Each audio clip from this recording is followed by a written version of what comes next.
When we first started our Future Caucus in Yeah. Mississippi, Toby Barker, Representative Toby Barker, who was the co-chair, the Republican co-chair uh, for our caucus, the first meeting that was the seating meeting that we had after you guys was to talk about the state flag.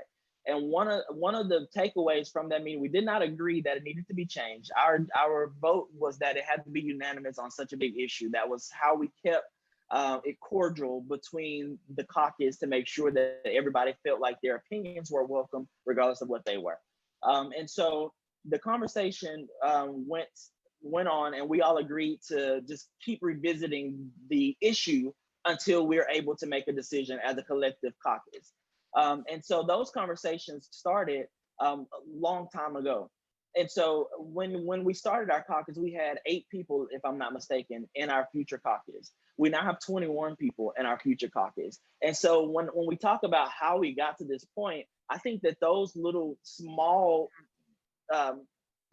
small progressions led us to this very day with the help of the Millennial Action Project, being a vehicle for us to push more millennials into the legislature, because those are the kind of conversations we were looking to have.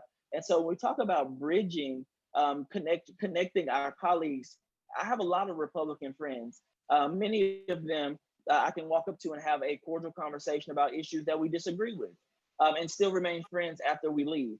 And I think that that is the key to really making progress in our community. Mississippi, especially in the House, I can speak. The House is very political and very partisan, and so to speak. And so having the connection as a Democrat, we're in the super minority, by the way. As a Democrat in the Mississippi House, it is imperative that you have connections across the aisle, and be able to show a mutual respect for your Republican colleagues, as well as receiving that from your Republican colleagues. And that's exactly what we have in our caucus, and now spreading outside of our caucus into just the general membership of the House, where you're able to have those conversations. You're able to have conversations that are not necessarily political, but shedding light on the different types of walks of life that people go through that are in the House. And that helps you better understand when a lawmaker presents an issue or a bill.